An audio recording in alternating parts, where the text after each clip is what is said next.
En Exitosa presentamos Hablemos Claro.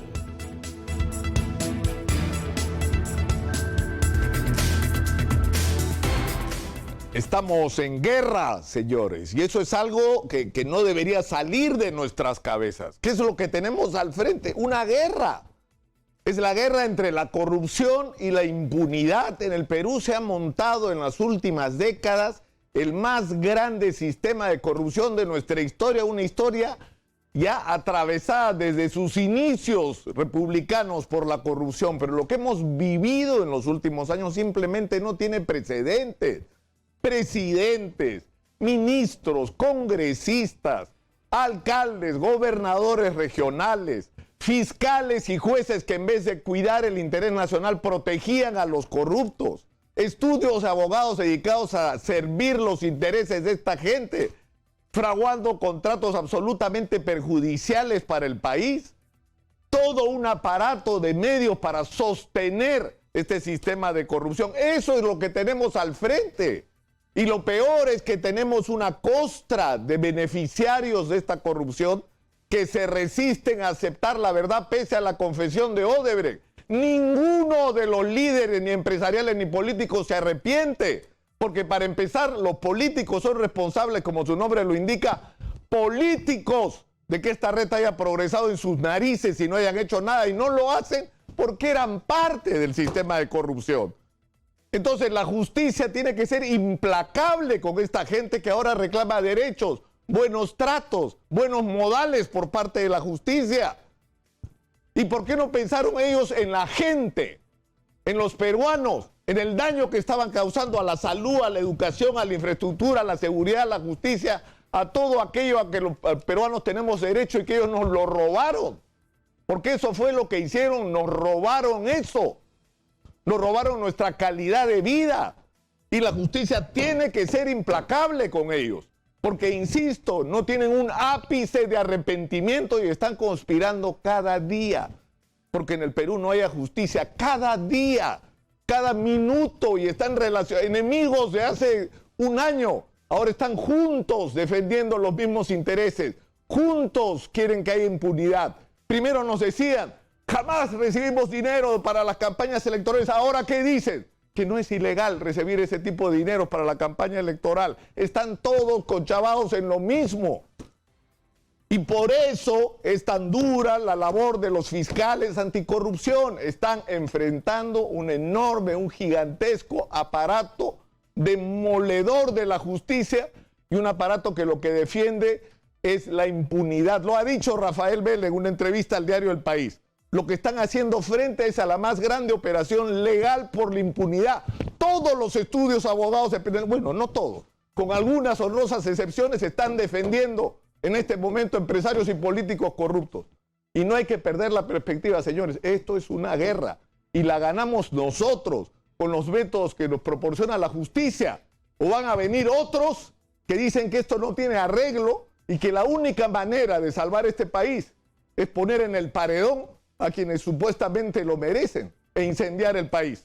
Si no queremos que eso ocurra, hagamos que la justicia funcione.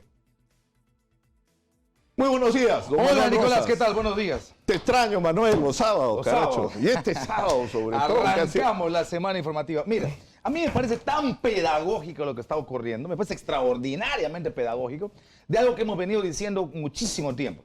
Los políticos viven en su país. Los políticos viven en su luna. Los políticos no viven en el Perú, aunque caminen por donde caminas tú y yo. No viven en el Perú. Y cuando resulta hoy que les ocurre lo que les ocurre a 40,000 presos, dicen, oh, sí estamos en el Perú. Ah, claro. Sí. Y entonces recién reaccionan y dicen, ah, sí, pues hoy revisen la prisión preventiva porque es grave. Revisen la detención preliminar porque es grave, es inhumano. Atenta contra derechos humanos. Qué terrible el viejito de 81 años. Mira lo que pasaría si la clase política, sobre todo por ejemplo los congresistas y una cantidad más de gente que está en las instancias de decisión del Estado, pasaran por salud. Dime si no vivirían en el Perú y no se preocuparan. Dime si al terminar cualquier gestión esta gente no ganarían pensión que ganan los de la 1990. Dime si no harían la revolución que están esperando millones de pensionistas. Dime si no tuvieran el séquito de seguridad y pasaran por lo que pasa tu hija y mi hijo en la calle, lo que tenemos que rezarle a San Judas o a quien diablo sea para que regresen con vida. Dime si no se preocuparían por el tema de la seguridad. O sea, ¿por qué se preocupan hoy? Porque descubren que viven en el Perú, que gobiernan para el Perú, que legislan para el Perú y que, claro, les está pasando a 5 señorones lo que le pasa a 45,000 pobres de este país, para quienes es exactamente igual de válido. Es igual de válido que la prisión preventiva, es una sentencia anticipada, es igual de válido el asunto de que si tienen o no tienen arraigo, solo que ellos no tienen para pagar Nakazaki, no tienen para pagar los abogados. Por eso digo que esto es un proceso de aprendizaje extraordinario, es pedagógico lo que está pasando. Y por eso sería bueno que esta gente que maneja instancias de poder viva lo que vive el ciudadano. Solo así descubriría. Me encantaría que vayan en combis a trabajar para que descubran el infierno del tránsito que es Lima. Seguro recién se reunirían los 46 congresistas de Lima y dirían, hoy hay que hacer algo por el metro de Lima, hay que hacer algo por el metropolitano, hay que hacer algo porque la gente no pase 3 horas en el micro. Pero como tienen carro y carros que hay que abrirles paso encima cuando van por donde les da la gana, no sienten el problema. Hoy sienten un problema que es real probablemente y al que quieren enfrentar y al que ya tienen voces para decir, revisen la prisión preventiva, revisen su mano para que no sigan robando, esa es la realidad, es lo que debería ocurrir. O cuando te dicen que lo que ganan no les alcanza. Imagínate. Es decir, acá hemos estado discutiendo la semana pasada un proyecto de ley que por ahí quieren archivar para defender el derecho de los vigilantes de las compañías privadas. Trabajan 72 horas a la semana, 12 horas al día. 12 horas al día. Pero para ir y venir a su chamba, 2 horas de ida, 2 horas de vuelta, son 4, 16 horas dedica a su chamba esta gente.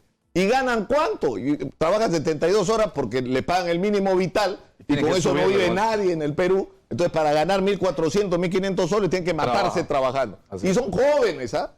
Jóvenes a los que les estamos pegando. Porque no le damos opción. Además, ¿en qué momento ese chico se va a calificar para hacer algo más de lo que está haciendo? Ni siquiera como vigilante puede calificarse, porque ni para eso tiene tiempo.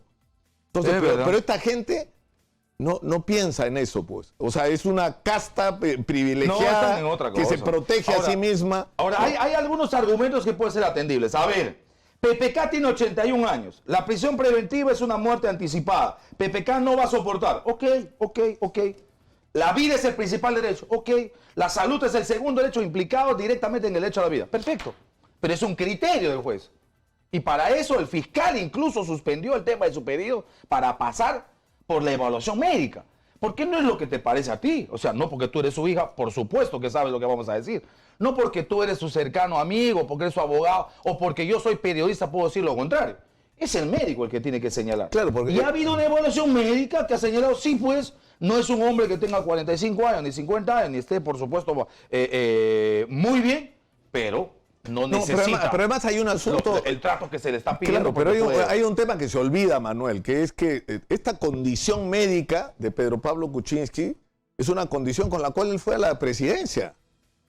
Él fue candidato. Él iba a ser presidente 5 años en esa condición médica. O sea que para ser presidente de la República y tomar decisiones por nosotros, su salud sí lo permite, pero para enfrentar la responsabilidad penal de sus actos, correcto. No. Ahora, puede ser que no. Porque además, escúchame, ser presidente en un país como el Perú, hoy día tiene ese problema.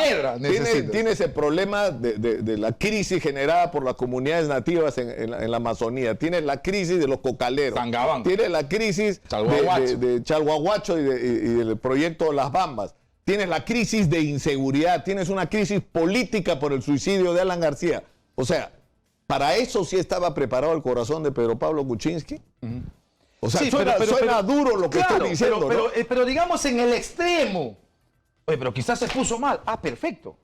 Yo insisto, el principal derecho es la vida. Pero no define eso un fiscal ni un juez. Para eso hay herramientas. Oye, que lo revise un médico. Y el informe médico ya está. Ya está el informe médico. Y el informe médico señala claramente que efectivamente hay una deficiencia, pero que eso definitivamente no le da posibilidades a que tenga o una decisión de prisión arresto domiciliario o lo que fuera. Es decir, que puede soportar una prisión preventiva. ¿Qué hace frente a eso un fiscal y un juez? Acatar lo que define. Ahora, hay una discusión que y es una locura, ¿no? Porque se ha convertido en viral en las redes sociales. Hay videos en Facebook, a través del WhatsApp. Había llegado como 3 o 4 veces el mismo video que supuestamente sostiene que Alan García estaría vivo. Es decir, hay gente que no se resigna, que murió y que murió cuando le dio la gana y como le dio la gana, ¿no es cierto? Y ese sentimiento de indignación de mucha gente con respecto a que si se acreditan como parece los delitos en los que habría estado implicado va a ser impune, ¿no es cierto? Y que una vez más se salió con su gusto, pero bueno, toda esa nube alrededor de la muerte de Alan García se va a resolver ahora. Va a estar con nosotros Carlos Morán, el ministro del Interior. Ya. Tenemos un video del momento en que entran a capturarlo. La secuencia está clara y completa. Tengo acá el certificado de necropsia, están los nombres de los médicos, es decir, está todo el detalle del proceso. Y bueno, aunque a alguna gente le cueste aceptarlo, Alan García se suicidó y está muerto. Dios mío, que es increíble que estemos discutiendo esto, ¿no? Es verdad. Bueno, ahora yo me quedé todo el tiempo con una pregunta, ¿no? Qué trágico, qué terrible, qué doloroso debe haber sido para alguien como García haber gobernado 10 años un país y no creer en la justicia de ese país. ¿Qué has hecho? ¿Qué has hecho en 10 años? Debe ser bien doloroso, debe haber sido doloroso para García haber liderado un partido político que en los últimos 30 años ha tenido siempre representación parlamentaria, en algunos momentos siendo mayoría, y no haber creído en la justicia de ese país. La pregunta es, ¿qué han hecho? Porque si tú gobiernas un país, lo mínimo que tenés que haber hecho es pues la reforma de la justicia para que tú creas en esa justicia. Pero mira, nos están mandando ya la pausa, Manuel, pero antes hay algo que me llamó la atención, ¿no? Que fue la cantidad de gente que hubo. Yo pensé que iba a haber, yo pensé que iba a haber un mar humano. Entonces, ¿En el entierro o en el velatorio? Muchísima gente. Sí, pero el reporte oficial, la policía usa unos drones y hacen un reporte para ver cuántos efectivos disponen para controlar, sobre todo teniendo en cuenta que el tema podía ponerse violento. Iban a marchar hasta la Plaza Martín, están acusando al presidente Vizcarra de asesino, ¿no es cierto? El cálculo de la policía es que el grueso militante era de 5.000 personas, entonces no puede ser, se veía más. No, es que había gente muy organizada con banderolas, etc. Y además había mucho curioso y gente que había ido a la procesión. Bueno, en el mejor momento 10.000 personas. Y yo pensé que iba a haber, no sé, 500.000. ¿Te acuerdas el entierro de Víctor Hugo? Era muy chico. No hay punto de comparación. No hay punto de comparación. ¿No? Pero en fin, nos vamos a la pausa, volvemos con más. Esto es Exitosa, la radio del Perú. Volvemos.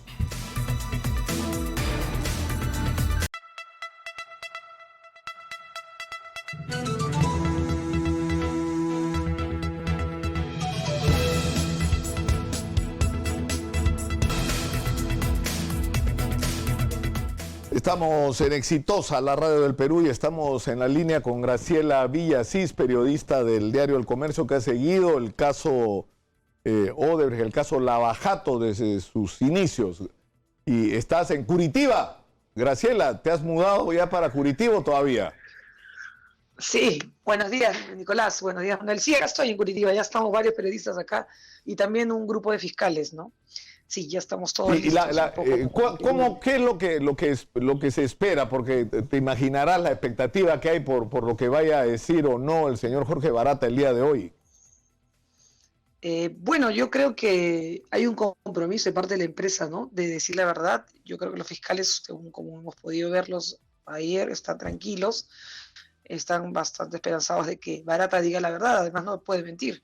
Hay un acuerdo de por medio, entonces, lamentablemente, después de que ha fallecido, bueno, ha decidido acabar con su vida el señor García, entiendo que se va a seguir con el caso vinculado a él de alguna manera, ¿no? Porque si bien él ya no está y se extingue, digamos, se extingue, como decimos acá. El proceso penal, digamos, la acción penal en contra de él se extingue.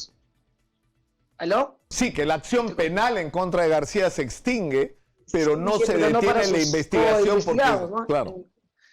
Para el caso, por ejemplo, de Nava, de de Luis Nava, de su hijo, de Miguel Atala. Entonces, entiendo que sí, el día martes se va a empezar con esa declaración, el martes y miércoles con esas carpetas del Metro de Lima, la Interoceánica.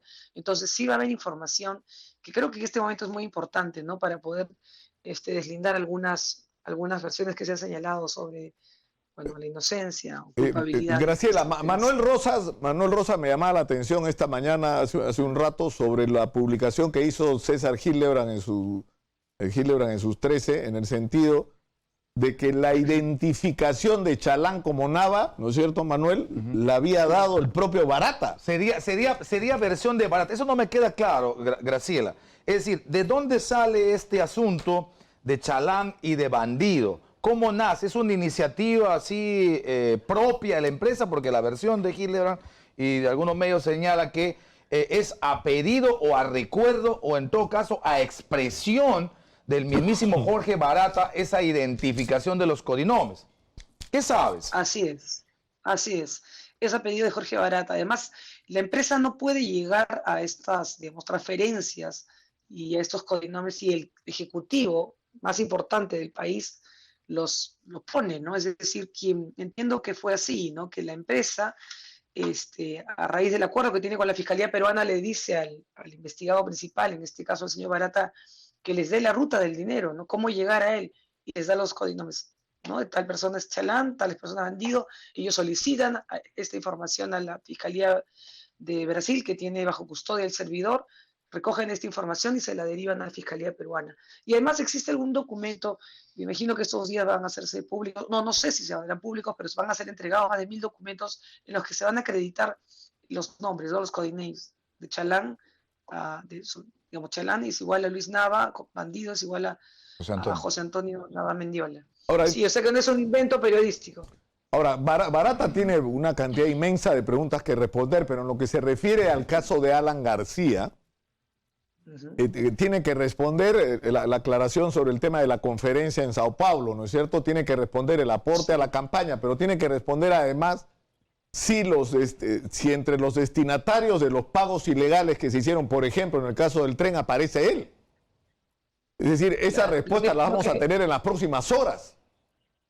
Sí, claro, mañana en realidad, pero sí, él es el que tiene que explicar específicamente, porque normalmente, ¿qué hacen estos ejecutivos? Le dicen, ya entrégale a tal persona tal cantidad de dinero, pero este dinero va a ir hacia otra persona, ¿no? Entiendo además que van a aclarar bien qué significa el codename Chalán, que eso lo vamos a conocer las próximas horas.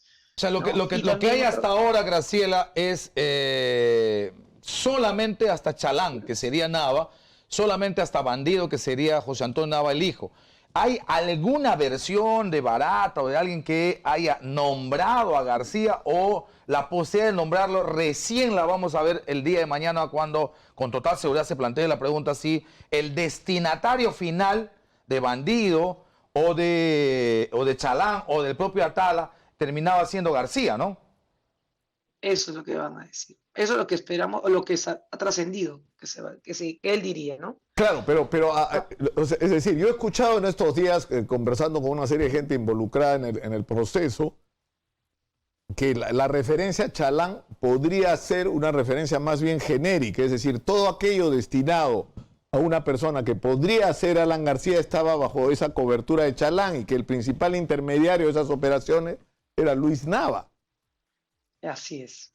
Es la misma información que yo también manejo, que es Chalán está muy vinculado al nombre de García.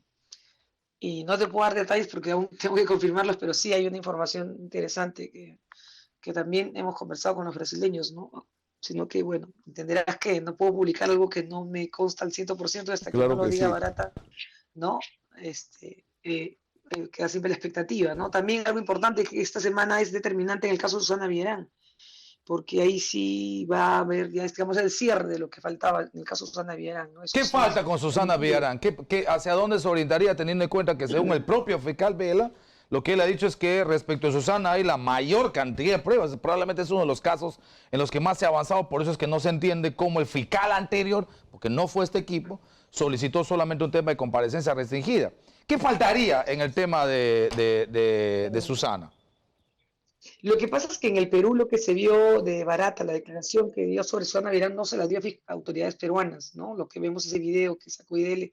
Entonces, esta vez él va a declarar sobre Susana Villarán, entiendo que más detalles. Y además, no te olvides que existe un preacuerdo con OAS. Entonces, entiendo que eso está muy avanzado y que también ya sería eso de la culminación de toda la información de Susana Villarán. Claro, porque... Además, Sí. Además, antes de que ocurra este terrible suceso con el expresidente García, los dos casos más importantes y emblemáticos que el equipo especial cerraba esta semana era el de García y Susana Villarán.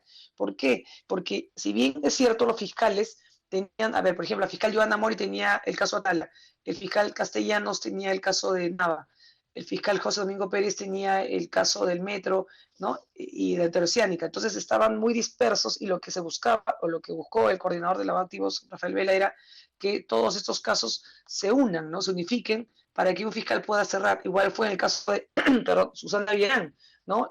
Lo tenía primero, bueno, el equipo especial se lo dio a Germán Juárez, el doctor Carlos Puma también tiene la parte de OAS, entonces ahora Carlos Puma es el que va a investigar a Susana Villarán. Y de esta manera lo que permites, o lo que evitas en todo caso, es que se repita lo de Alejandro Toledo, ¿no? Alejandro Toledo tenía dos fiscales que se estaban peleando y que nunca llegaron a un acuerdo y que permitió que Toledo pues siga en los Estados Unidos. Ahora Graciela, en el caso de Susana Villarán, ella ha sostenido insistentemente que ella no recibió dinero personal para su beneficio, pero el problema es que acá hay dos temas que aparentemente van quedando claros, ¿no es cierto? El primero es que sí hubo dinero no solo de Odebrecht y de OAS para su campaña, sino que, por así decirlo, la contraparte a ese dinero fueron los contratos. Y eso nos pone otra vez en el centro de la atención el tema de los peajes, ¿no es cierto? O sea, si hay alguna obra insensata aparte de la interoceánica, es entregarle a dos corporaciones internacionales la operación de un peaje que era una de las empresas públicas más eficientes del país, ¿no? Claro que sí, porque ninguna empresa te dona dinero a una campaña sin una contraprestación. Es decir, acuérdate además que Rutas de Lima fue una iniciativa privada, es decir, el único postor fue Odebrecht, ¿no? En los años que precisamente estaba la señora Susana Villarán en problemas digamos, en problemas de revocatoria, ¿no? La que querían sacar del cargo. Entonces se va a determinar, se va a dilucidar esta semana finalmente todos los cuestionamientos, digamos, todas las interrogantes que tanto los periodistas como la opinión pública las tienen. Entonces yo creo que esta semana es determinante en varios casos, ¿no? Sino que los emblemáticos, digo, ¿por qué? Porque Sí, hay muchas evidencias contundentes, ¿no? Hay un caso que también me parece emblemático, que es el del Club de la Construcción, que entiendo se va a ver el día jueves 25 y según me parece, probablemente al terminar la jornada en horas de la mañana. ¿Cuál es el punto central o la disquisición central en el tema del Club de la Construcción? Me parece que es, ¿participaron o no participaron de la estructura de la coima? ¿Sabían o no sabían el asunto de lo que se hacía con operaciones estructuradas? ¿Definían en su estructura de costo este asunto del pago o no en las obras que se ejecutaban en las socias peruanas de Odebrecht? ¿Eso está claro? O me imagino que quien va a investigar y preguntarle a Barata va a hacer mayor ahondamiento y mayor precisión sobre esto y a dónde nos podría llevar una situación de esclarecimiento de este tipo. Definitivamente va a ser importante porque Odebrecht también participa en este Club de la Construcción. Y quienes han hablado hasta este momento, los funcionarios, digamos, de segundo nivel, siempre han terminado o han concluido, Barata sabe los detalles, ¿no? Barata, lo que esperamos que va a decir es que tanto la empresa brasileña, ¿no? Ellos, por ejemplo, sí estaban involucrados en ese sistema de, digamos, puertas giratorias, es decir, uno ganaba, el otro no. Va a mencionar, entiendo yo, a quien fue su socia durante todos estos años, la principal, que es Graña y Montero, también va a mencionar a ICSA, también va a mencionar a JJ Carmet, a Obrainsa y a todas aquellas empresas, va a dar mayor precisión, porque no es lo mismo que hable un funcionario de segundo nivel que si bien trabajó, sabe, sino que el jefe que es el que autoriza estas negociaciones bajo la mesa. Porque aquí ninguna empresa peruana ha declarado, ha aceptado la coima, ¿no? Ni Obrainsa, ni Camet, ni Graña y Montero. O sea, ellos mantienen el asunto de Odebrecht coimeaba y nosotros no sabíamos absolutamente nada. Yo era su socia, pero no sabía absolutamente nada. Hoy Barata podría desbaratar esa tesis y además dar detalles de cómo se asumía este valor de la coima, ¿no? Claro, además de detalles, como entenderás, también son empresas que se están defendiendo, ¿no?, a muerte, digamos. No, por supuesto. Son las que más se defienden. Entiendo que van a entregar más de 1000 documentos que provienen del servidor que están vinculados a los casos que se va a declarar o se va a mencionar esta semana, ¿no? Como el Club de la Construcción, también los arbitrajes, bueno, el caso de las cuentas que se abrieron en la banca privada de Andorra, el caso también de Interoceánica, o sea, en realidad esta es la semana que tanto esperamos los peruanos, ¿no? Claro, Lamentablemente, además, García, pero igual eso no debe, o sea, digamos, las investigaciones tienen que continuar, ¿no? Si una persona decide acabar con su vida, tiene que continuar las investigaciones. Además, vamos a poder saber quién es quién, ¿no?, en esta historia. Y quién es realmente, porque hasta el momento todo el mundo es inocente, ¿no? Pero claro, es importante su por decirlo en términos publicitarios, la oferta de la colaboración eficaz terminó el día de hoy. Porque a partir de mañana ya no interesa lo que puedas decir, hermanito, porque todo lo va a contar Barata, digamos, ¿no es cierto? No Claro, tiene ningún valor lo que nadie quiera decir ahora, porque Además, ahorita van a querer todos levantar la manito y decir yo me apunto, ¿no? Pero ya no se necesita. Perdón, no te copié la última parte. Que ya no necesitamos la colaboración eficaz de quien a última hora pretenda decidir acogerse a ella si Barata lo va a contar todo. Claro, es que Barata pues fue el jefe de Odebrecht, digamos, el hombre más importante de Odebrecht en el Perú desde los 20 años. Es el que manejaba, es el a quien tenía que consultarle. Y además él a su vez a quien tenía que consultar es la caja de operaciones. Ahora, Él va a declarar y además va a dar información que viene del servidor, ¿no? Bueno, la empresa también tiene mucho interés. ¿Qué es lo que pasa con Chalán, ¿no? Con todo. Ahora, una última pregunta, Graciela. Tú que has seguido el caso y que puedes tener más claro que nosotros un perfil psicológico de Jorge Barata, ¿tú crees que el suicidio de Alan García lo va a disuadir de contar algunas cosas o no? ¿O no existe esa posibilidad? La misma pregunta la hicimos en su momento, después de que leímos en Folha de Sao Paulo, que es un diario muy importante aquí, que Barata estaba impactado, ¿no?, con esto. Bueno, creo que cualquier ser humano se impacta con una noticia como esta, pero el compromiso sigue firme. La empresa ha dicho que van a seguir adelante. Él es, digamos, una persona dependiente de la empresa es quien le pone los abogados y el compromiso ya está en marcha, no hay marcha atrás. Es decir, no hay marcha atrás. No creo que varíe ya después de estos días que han pasado. No creo, bueno, al menos eso es lo que esperamos también, ¿no? Nunca se sabe de última hora, pero entiendo que la empresa es la que está más interesada para cerrar este acuerdo de una vez, porque si no todos sus ejecutivos siguen procesados y también Barata pierde en esta historia, porque Barata está acogido bajo la delación premiada de este país. Es decir, puede ir preso, él no puede mentir. Correcto. Muchas gracias a Graciela Villasís del Diario Comercio por atender nuestro llamado y está en Curitiba, como ustedes saben, esperando la declaración de Jorge Barata que empezará mañana. Muchas gracias, una vez más, muy amable como siempre, Graciela. Gracias. Nicolás, a ti. Muchas gracias. Vamos a tratar más adelante el tema ese. Primero, si Alan García está vivo o no, que es una historia increíble. Y lo segundo, lo que se ha revelado... Nadie cree su muerte, o muy poca gente cree su muerte. Claro, y lo otro son las imágenes que se han visto por primera vez de Alan García en el momento que recibe al equipo de Diviak y al fiscal que van a detenerlo. Y en un momento, cuando sube la escalera, aparece que tiene una pistola en la mano. Él baja... Ahora, uno puede presumir, estaba buscando a José Domingo Pérez y tenía la decisión de me llevo a Domingo Pérez y me voy yo también con él. O sea, ahí ha podido pasar cualquier cosa, ¿no? De eso vamos a hablar con Carlos Morán, ministro del Interior, que estará con nosotros más adelante aquí en Exitosa, la radio del Perú. Volvemos.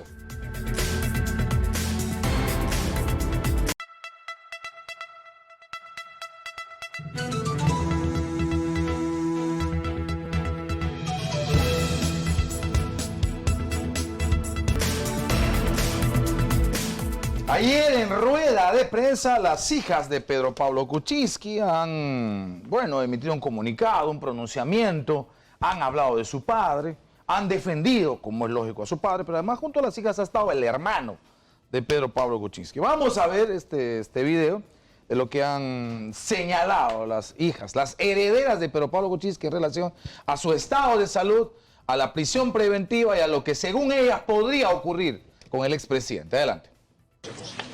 Queremos denunciar en nombre de nuestra familia la injusticia que se viene cometiendo con nuestro padre Pedro Pablo Kuczynski, a quien se le ha dictado 3 años de prisión preventiva. No queremos discutir sobre el fondo de las acusaciones que se hacen sobre él. Sobre estas acusaciones responderá mi padre, como corresponde, cuando se inicie el juicio que tendrá que afrontar. Lo que sí creemos y queremos denunciar es que es absolutamente inhumano que se pretenda encarcelar a una persona de casi 81 años por 36 meses antes de siquiera iniciarse el juicio. Pedro Pablo Kuczynski, desde que renunció a la presidencia de la República, ha acudido absolutamente a todas las citaciones de la Fiscalía. Ha colaborado con todas las investigaciones y desde hace un año se encuentra prácticamente recluido en su casa afrontando todas las investigaciones. Con esa conducta es inaceptable que se diga que existe en él un riesgo de fuga o la intención de evadir a la justicia. Una prisión preventiva de 36 meses para un hombre que está próximo a los 81 años, con problemas cardíacos como los que tiene, es en la práctica una condena de muerte. Él no merece pasar por esa tortura. Pedro Pablo Kuczynski lo único que quiso al aspirar a ser presidente del Perú es hacer del Perú un país mejor. Mi padre es un demócrata que respeta la Constitución y las leyes. Él está absolutamente dispuesto a responder en libertad todas las acusaciones de los fiscales, pero enviarlo a la cárcel por 3 años antes de cualquier juicio es un atentado contra cualquier ser humano. Como ustedes saben, él se encuentra internado en la unidad de cuidados intensivos de la Clínica Angloamericana, donde fue trasladado por una severa descompensación en su presión arterial y por ser un paciente de alto riesgo coronario. A pesar de ello, el viernes por la noche, un equipo de la policía fue a la clínica con la intención de enmarrocarlo a la cama, tal como lo informó un equipo periodístico de la radio. Esto se evitó por la oposición del equipo médico y las enfermeras de la clínica, que les hicieron ver sobre el horror que significaba hacer eso con un hombre de 80 años, en la condición médica que se encuentra y dentro de una unidad de cuidados intensivos. Lo que se intentó con él es lo más inhumano y humillante que se puede esperar. Como pueden esperar que un anciano de 80 años, enfermo del corazón, vaya a fugar. Convocamos a todos los peruanos de bien a estar alertas sobre el atropello judicial que sufre nuestro padre. Él afrontará sus responsabilidades. Nunca las ha roído, pero es inaceptable el nivel de acoso e injusticia que vemos se da sobre él. Bueno, esto es lo que decían las hijas de Pedro Pablo Kuczynski el día de ayer. Ahora, sobre este tema de que si había una orden de enmarrocarlo o no, nos va a hacer la aclaración pertinente también el ministro del Interior. Pero escuchemos lo que tiene que decir nuestro público sobre este tema de PPK, sobre lo de Alan García, sobre toda esta situación al borde de que abrimos líneas. Declare Jorge Barata de Securitiva Brasil.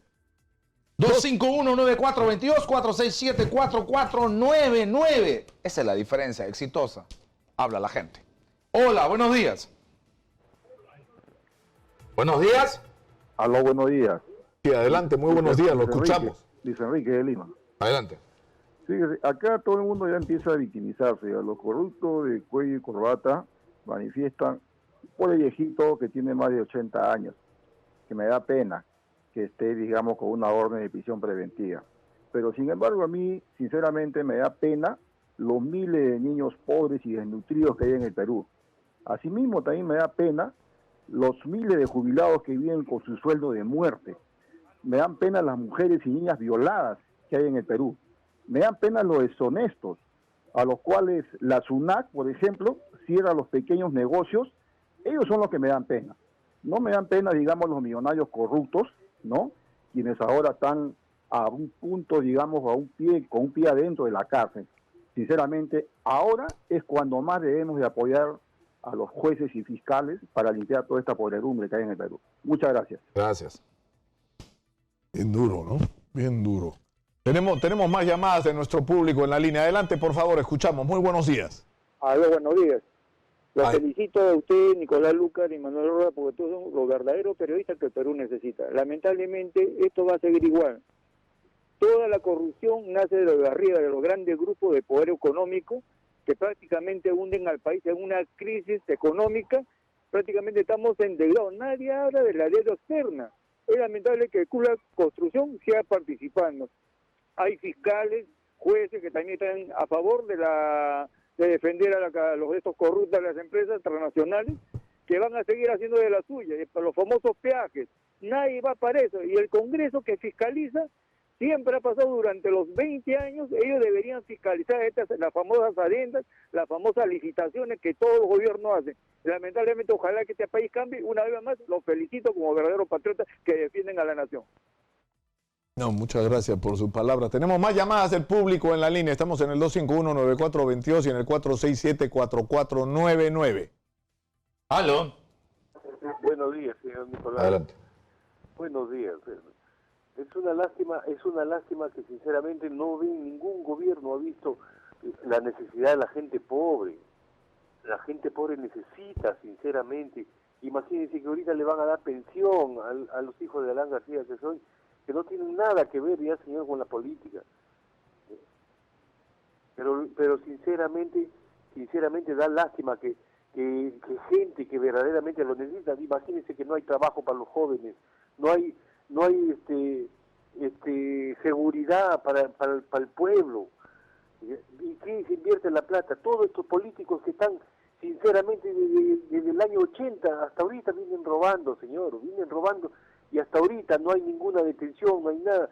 Tienen inmensas propiedades, todos los apristas tienen enormes propiedades, cualquier cantidad de terrenos. ¿Qué se hace, señor? Que se vea, Contraloría, que vea esas personas, de dónde han sacado tantos terrenos, tantos bienes, que sinceramente la gente, los jóvenes que están en las universidades todos los años, no encuentran trabajo. El 30-40% solamente ejercen su profesión, el resto no hay nada. Por ejemplo, la vez pasada también estuve escuchando sobre la RENIEC, que hay familiares, solamente trabajo para los familiares, la hermana, la tía, los hijos, nada más de trabajadores. Pero después cuando hay buenos profesionales, buenos muchachos, las empresas azucareras, por ejemplo, ¿qué ayuda el Estado? ¿Qué ayuda, sinceramente? Los dejan a su intemperie y el juzgado hace lo que quiere. Gracias, señor Nicolás. No, muchas gracias por llamarnos. Nos vamos a ir a la pausa ya, Manuel, pero antes, el tráfico últimamente está terrible. ¿Sabías que esto puede generar desgaste en tu motor y no solamente estrés y mal humor, que es inevitable? Pero con Castrol Magnatec Stop Start totalmente sintético y con moléculas inteligentes, tú puedes proteger tu motor del desgaste generado por las constantes paradas y arranques. Ya lo sabes, pide Castrol Magnatec Stop Start en tu próximo cambio de aceite. Por si acaso, el precio sugerido al consumidor es de 40 soles por cuarto. Anótalo. Vamos a la pausa. Volvemos con más. Esto es Exitosa, la radio del Perú.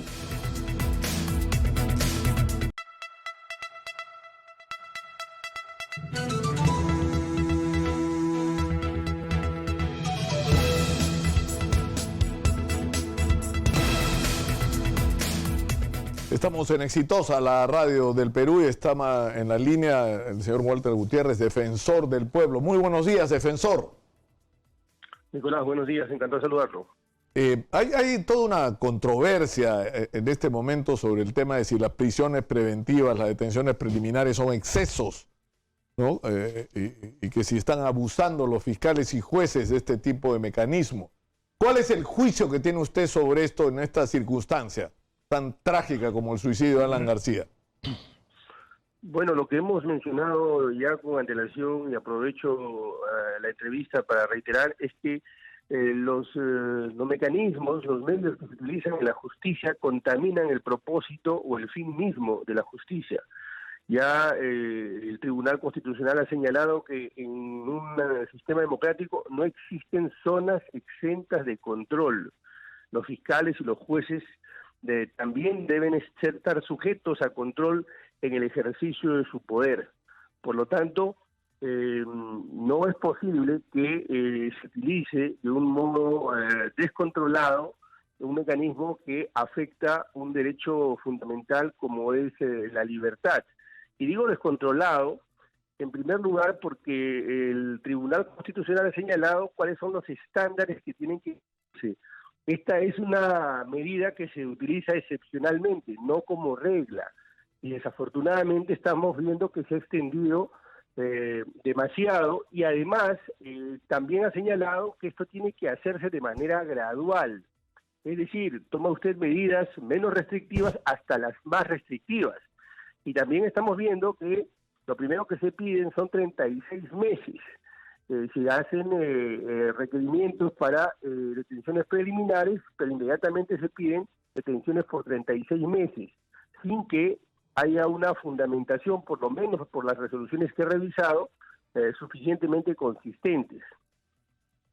Ahora, sin embargo, lo que llama la atención, el propio Manuel lo ha recordado extensamente esta mañana, es... Manuel, buenos días. Perdone, no me está bien, Manuel. Buenos días. ¿Cómo está?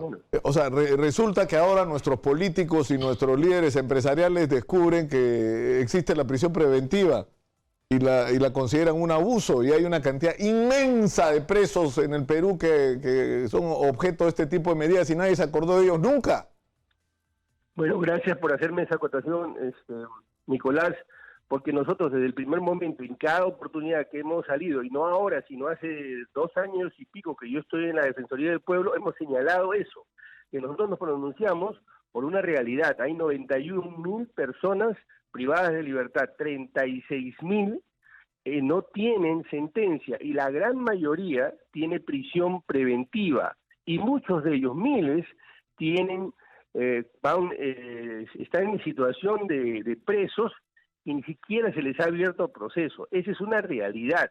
Por eso es que la Comisión Interamericana dijo que en el Perú, el año 2017, señaló que hay un excesivo uso, un abuso de la prisión preventiva, no por estos casos, o en todo caso, no solo por estos casos donde hay bastante cobertura mediática, sino por estos miles y miles de casos. Claro, pero yo sinceramente, Walter, y con el aprecio que le tengo y el tiempo que lo conozco, me llama la atención, porque empecé a revisar todo este proceso lavajato. ¿Quiénes están presos? ¿Del Club de la Construcción podemos enumerar? Ninguno. De los socios de Odebrecht, es decir, Graña, Ixa, JJ Camet, ninguno. O sea, entonces, ¿de qué estamos hablando? O sea, de los políticos involucrados, ¿quiénes están presos con prisión preventiva? Los cuenta usted con los dedos de la mano. Entonces, ¿dónde está el exceso? O sea, lo que considera la Fiscalía no solamente es que hay el peligro de fuga y hay evidencias que justifican una digamos, aprehensión de esa naturaleza, pero en segundo lugar, la Fiscalía sostiene que hay toda una operación en marcha para impedir que la justicia actúe. Y que por lo tanto, en estos casos excepcionales, procede la prisión preventiva. Es decir, tal vez nunca se ha sustentado de una manera más adecuada el requerimiento de prisión preventiva, pero, o sea, ni se está aplicando de una manera generalizada, y la prueba es que ¿dónde están los presos? ¿No es cierto? Más bien no están. Bueno, con el aprecio que le tengo, Nicolás, también le voy a decir con toda claridad lo siguiente.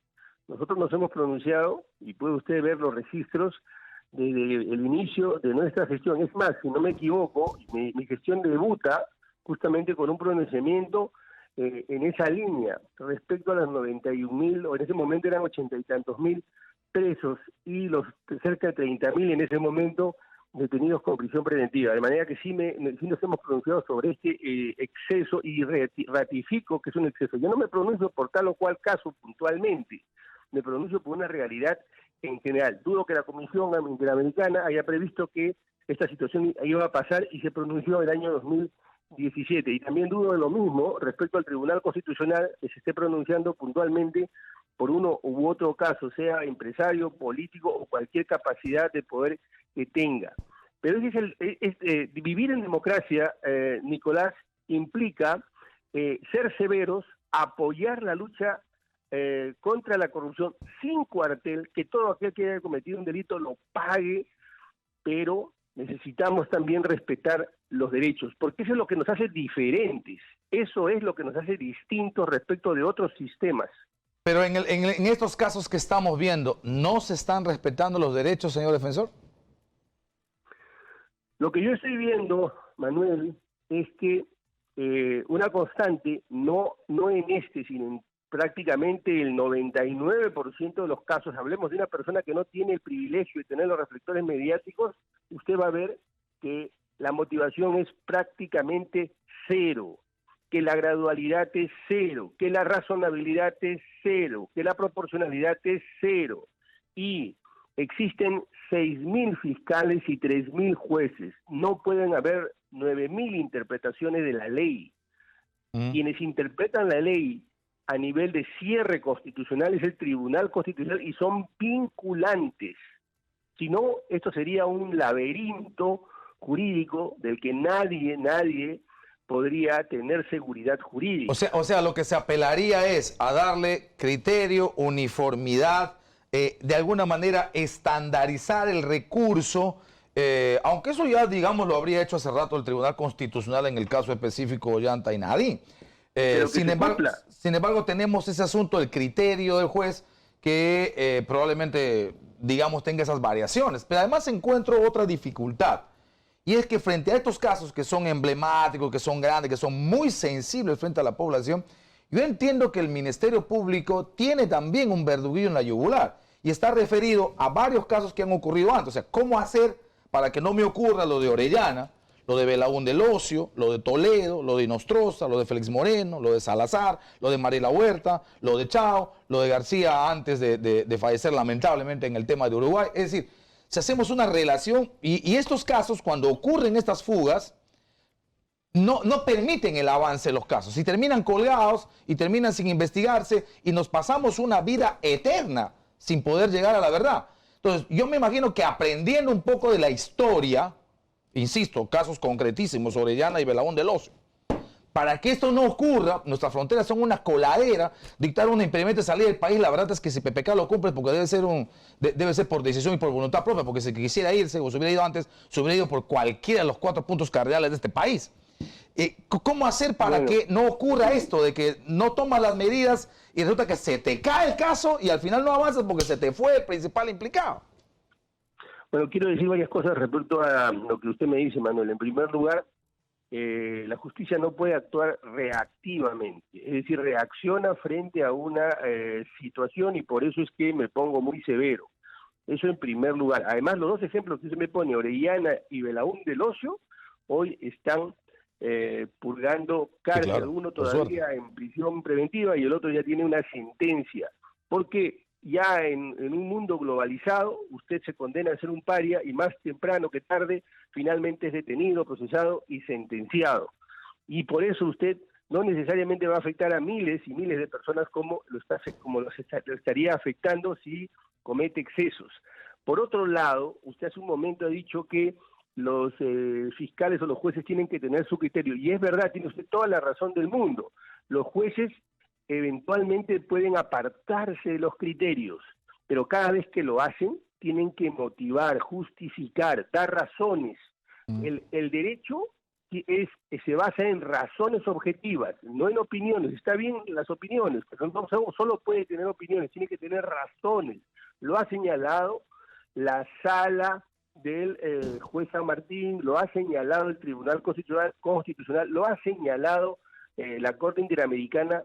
Todo el mundo, todas las instituciones de derecho lo han señalado. Es un esfuerzo difícil, pero hay que hacerlo, porque eso es la democracia. Ahora, hay un tema con la edad de Pedro Pablo Kuczynski. Yo planteo este interrogante. ¿Pedro Pablo Kuczynski tiene la misma condición? Es decir, es un paciente cardiológico que ha tenido una intervención antes de ser candidato.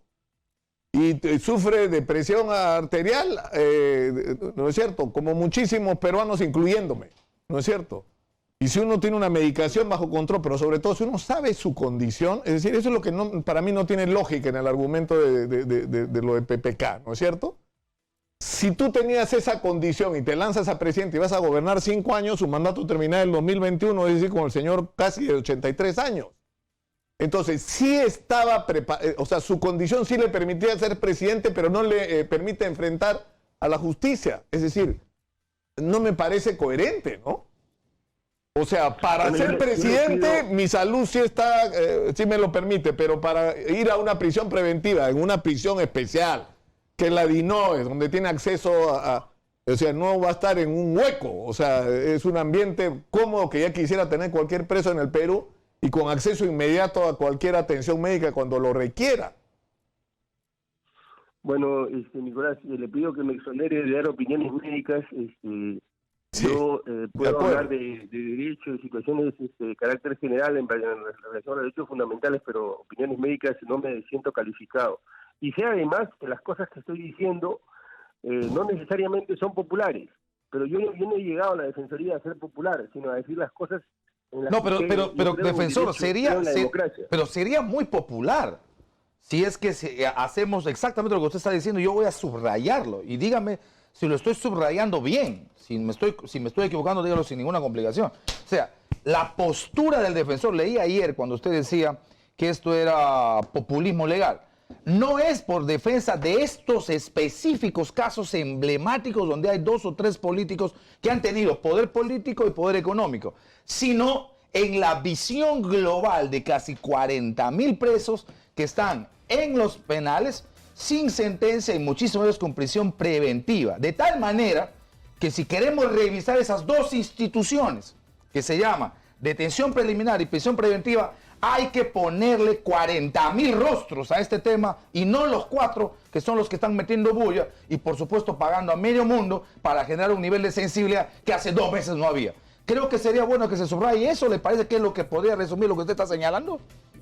Pero por supuesto, Manuel, avala la posición de la Defensoría 2 hechos. En primer lugar, que no nos hemos pronunciado a propósito de estos casos, sino años atrás venimos pronunciando sostenidamente. Y siempre hacemos alusión a las miles de personas que están privadas de libertad. Muy bien. Muchas gracias a Walter Gutiérrez, defensor del pueblo, por atender nuestro llamado. Gracias.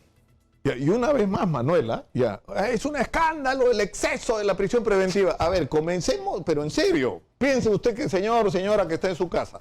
¿Cuántos de los constructores que han estado metidos hasta acá, en la corrupción, están con prisión preventiva? A ver, empecemos. Ninguno. Ni uno. Ninguno. Graña no tiene ni impedimento de salir del país. O sea, si vamos a hablar de la realidad, vamos a hablar de la realidad. Excesos son los de los 36.000 de los que he hablado. Ese es el exceso. ¿No? Ahí va a encontrar usted probablemente 20.000 excesos, ¿no? Pero en fin.